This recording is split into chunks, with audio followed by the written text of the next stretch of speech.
سلام بچه‌ها، به ویدیو کانال من خوش اومدین. قراره یک ولاگ روزانه باشه. آماده شیم ببینیم امروز چی کارا میکنیم، بیرون بریم فلان بیسار. لنز رو که گذاشتم، نگاه کن چشمو داره چی کار میکنه، قرمز قرمز شده. خب این گوشی رو من برای یه چیزی بذارم که دارم میکاپ میکنم، با هم دیگه آماده بشیم. یه چیزی پیدا کردم پیش خیلی حرفه‌ای. وایس من ستش کنم بیام. خب بچه‌ها نظرم اوکی شد. میتونیم بریم آماده شیم. من از کانسیلر استفاده میکنم کلا، چون هم رنگش اینجوری بیشتر دوست دارم، همین که خیلی سنگینی نمیکنه دیگه روی پوستم.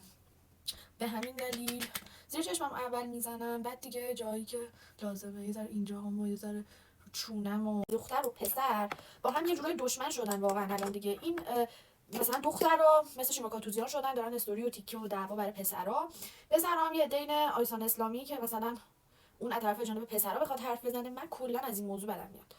یعنی چیزی که من ازش بدم میاد اینه، نه اینکه من حالا بگم شیما کاتوزیان مثلا خیلی آدم بدیه، ولی من میگم چه دلیلی داره که تو یه پیجی بزنی که تو این پیج دختر و پسر دارن به جون همدیگه میافتن، در صورتی که آقا این دو جنس جفتشون به هم نیاز دارن. و من 100% مخالف زن ستیزی و مرد ستیزی ام، کلا جفتش.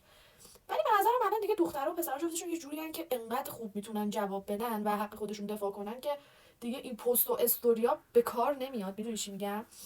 خب این رژگونه هم زدم، انقدر خوشم میاد در رژگونه صورتی که حد نداره. فکر کنم من خیلی فیدش کردم، داشتم حرف میزدم یا اوکیه.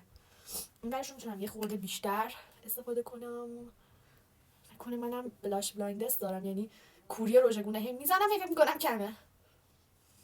من عاشق اینم که چیزایی استفاده کنم که اصلا من برای اون چیز نیست. خب اینو من خریدم، این خط لب رهوده بهش میگن، رهوده بهش میگن، خط لب رهوده بود. خب این خط لبی که میگه خیلی کره‌ایه، دیگه چه زنگیه بالا نشینم تو زندگیم. حالا بعدم ویدیو بگیرم. آقا اینو میگفتن که خیلی کره‌ای، نمیخوام بزنم چون پاک کردنش سخته. اینو میگفتن اینجوری میزنی، بعد با این طرفش اینو میاد اینجوری پخشش می‌کنی، خیلی خفن میشه. ولی برام اصلا خفن نشد. در همین من دیدم که خوشم نمیاد و رنگش هم بهم نمیاد چون که تیره است. گفتم چیکار کنم نکنم. یه بار من برای ابروم استفاده کردم چون خیلی تیره است. اول مثلا اینجوری میکشمش، بعد با این ورش میام اینجوری فیدش می‌کنم. حالا بتونش میدم.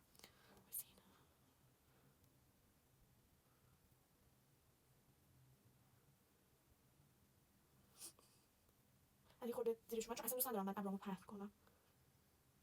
بابت همین خب اول اینجوریش میکنم، بعد با این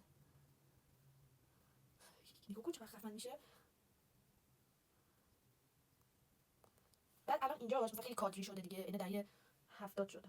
بعد من اینجاشو میام با بیوتی بلندرم اینجوری محوش میکنم که دیگه نیست و خیلی خوشگل میشه به نظرم.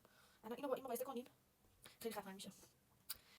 دوباره یه خورده از زیرش روشو من با کانسیلرم اینطوری مشخصش میکنم، یه ذره زیرش زدم روش. اینقدر این حرکت آخر خفن ترش میکنه. بعد اینطوری خیلی نامحسوس میاد. آقا داشتم اینجوری میکردم وسطش ویدیو قطع شد. یهو من نمیدونم چی فکر کردم که من دارم تو این برنامه تیک تاک ویدیو به مقدار داد که اینطور نکنین، چون که یه ویدیو من دیده بودم تو اینستاگرام، طرف اشتراک فرهنگی میشه، رفته توی فرانسه، اگه اشتباه نکنم فرانسه بود یا ترکیه بود من فکر میکنم، نمیدونم یکی از این دو تا کشور بود. رفته بود اونجا توی حالت موزه تور بود، بعد توریست گوششو در میاره، داره مثلا خودش عکس و ویدیو اینا میگیره. بعد خب تو ویدیو اینجوری میکنن دیگه، داشت اینجوری میکرد. بعد یه دفعه اون نگهبان گارد اونجا اومد ازش گوشو گرفتش و گفت چرا اینجوری کردی و اینا. بعد داشت انگلیسی باشه حرف زد، من دارم مثلا عکس میگیرم مگه چیه و این نماد آزادی مگه نیستش و اینا. داشت بهش میگفتش که نه این تو کشور ما نماد تروریستیه. بعد دختر دیگه شد که فرهنگی شده. منم شد که فرهنگی شدم وقتی اون ویدیو رو دیدم، چون که این به نظرم همه جای دنیا باید آزادی باشه. نمیدونم. اینو بزنم. البته برای بیسم اول اینو میزنم، بعد خودم روش میزنم.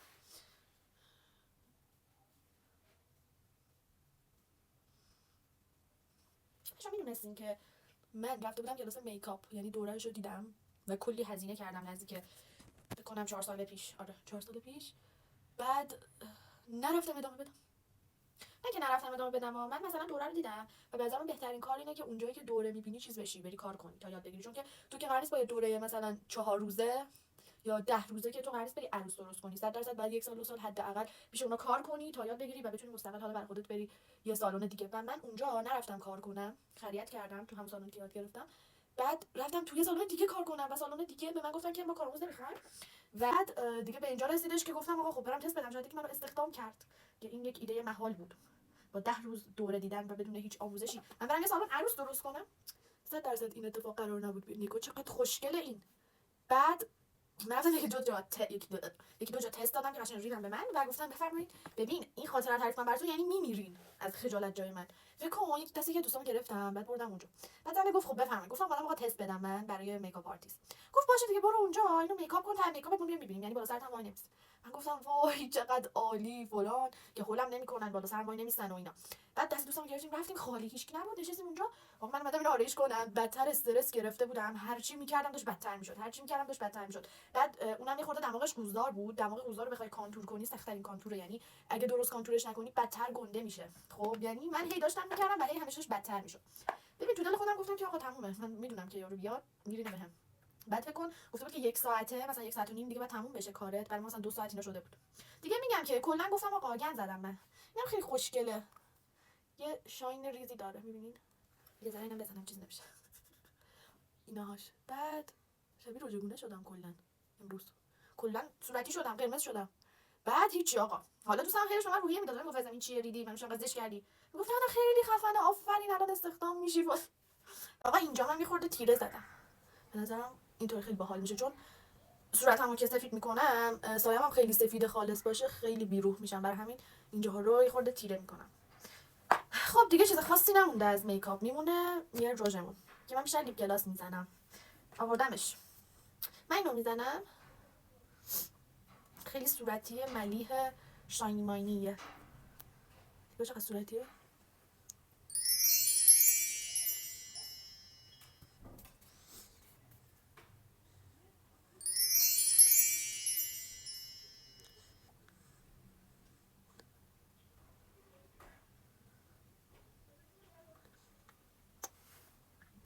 ریمل نزدم و میگم میکاپ تموم شده، منو باش. آقا اگر من اینو تنها گذاشتم تو کامنت به من بگین که دوست داشتین که این ویدیو طولانی تر باشه یا ویدیو در همین سطح باشه کافیه، بیشتر حوصله‌تون نمیکشه. اینو بنویسین چون من واقعا نمیدونم حوصله‌تون میکشه طولانی دوست دارین یا ویدیو کوتاه دوست دارین. آقا بذار من ریمل رو بیارم و بزنم و کارو جمع کنیم. موژه، چون که همونطور که می‌بینین موژه دارم اما انقدر صافه که انگار ندارم، پس استفاده از این برای من الزامی است. خب آماده این؟ آره اینجوری. آقا کور نشم.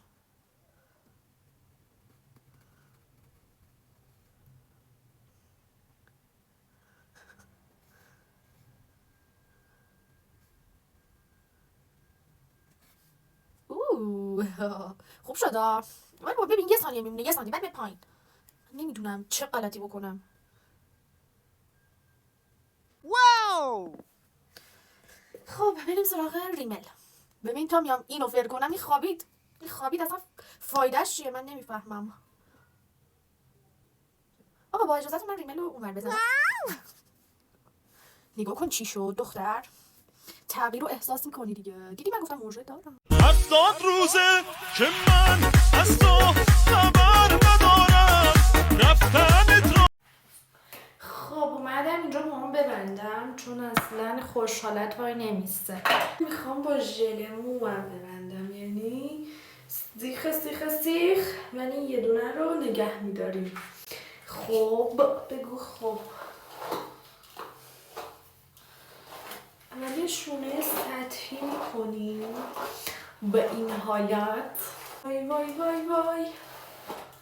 آره هشم اون بلند بود تا اینجا ولی کوتاش کردم چون پایینش سوخته بود. زیرش رو بغلش رو بعد کشم اصلا صف نیست.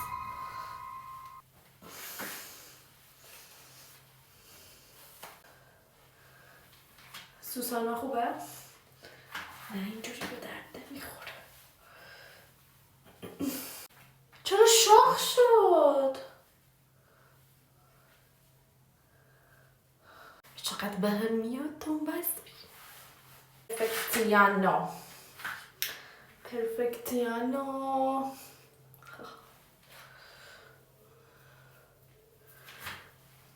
به نظرم خیلی زیبا شد. نظر شما چیه؟ نظر شما زیبا شد؟ بیا کاری کن. این از موهای امشب اینو میخوام نشون بدم. بلا بلا عاشق این اسباب بازیشه. بعد شوت میکنم این سگا میره میاره. به خدا الان برای اینکه آبرومو ببره این اتفاق نمیفته، فقط قیافش ببینید. البته بشم بلا برو بذار ببینیم میاره. خونه رو چقدر اونجا هم من اونجا هم یا اینجا، من اونجا هم یا اینجا. بیارش بلا، بیا من بازی کنیم مامان. بلا بیارش مامان، اونو بیارش، بیا با هم بازی کنیم. آره بیارش. وای دیگه هیچ وقت باید بازی نمیکنم که اینجوری آبروی منو بردی. بلا با تو هم.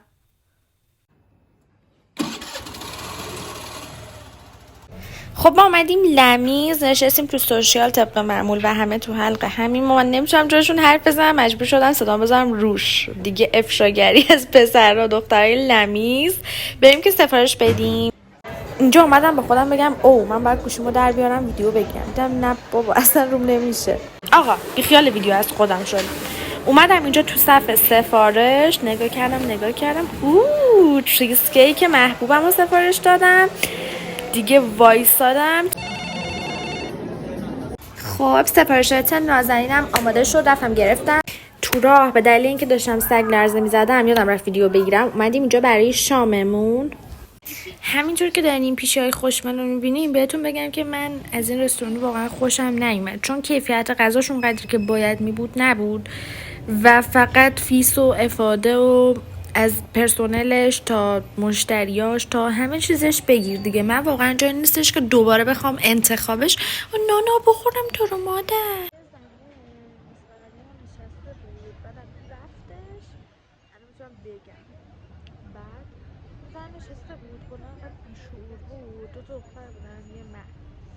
بعد انقدر بیشور بود که مثلا مرد داشت یه باش صحبت میکرد. این کلا اینجا سرش تو گوشی بود. حتی اینجوری میکرد ببین اصلا بیشوری یا یار باش حرف میزد مثلا قیافه گرفته بود انگار که از خونه بیل افتاده. اصلا نمیدونی چه سیسی گرفته بود.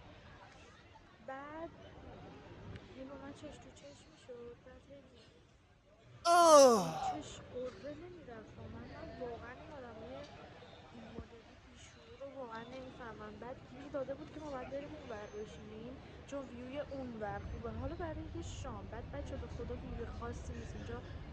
خیابون فرش اصلا خیابونه دیگه، یعنی این میز این سرش با میز اون سرش مثلا من هیچ فرق با هم نداره روش. بعد فقط دو سر اینجوری منتظر نشسته بود که بره اون ور بشینه. یه اداکای از خودش در می آورد. بعد گارسون اومد بهش گفتش که اومد سفارش بگیره گفت که خالی میشه اون ور بهشون نگفتیم بلند چند فلان و بیسار. اصلا من باش هم کلام شدم نمیشناسمش ولی انرژی منفیش داشت تا اینجا میومد. بعد من داشتم به این گربه غذا میدادم. بعد گربه بغل من میرفتن. بعد اصلا یه جور نگاه میکرد انگار اصلا با این کار منم حال نمیکنه که دارم به اینا غذا میدم. در کل خواستم بگم که واقعا این مدلی نباشیم چون یه نفر 5 دقیقه بیاد توی رستوران این بغلیتون باشه این انرژی رو ازتون میگیره. انرژی منفی که دارین میدین و اصلا نظر من جذاب نیستش این مدلی بودن. اینجا هم شاممون رو آوردن. پاستا سفارش داده بودیم 2 تا ولی پاستاش واقعا چنگی به دل نمیزد. نمیخوام واقعا بیشاری از اینجا ایراد بگیرم و من اصلا آدم ایرادگیری نیستم، اما واقعا اون چیزی که تصورش میکردم و خوشمزگی رو اصلا نداشت. ولی لیمونادش عالی بود. ازش لیمونادش خیلی خوشمزه بود، خیلی ترش و خفن بود. ولی پاستا بله این رستوران این جایی که داشتن خودشون رو میکشتن، این جایی که در واقع نصیبشون شد. و حالا ویو رو تماشا کنین. ویو آبشار نیاگارا بوده و اینا از دستش داد. ویو خیابون لعنتی. خب ولاگ امروزمونم تموم شد. یادتون نره که چنلمو سابسکرایب کنین و لایک کنین و نظراتتون رو تو کامنت برام بنویسین که ولاگو انقدر دوست دارین یا دوست دارین که تایمش کمتر باشه یا طولانی‌تر باشه. کلا ازم انتقاد کنین و نظراتتون رو بنویسین. دوستتون دارم. خدافظ.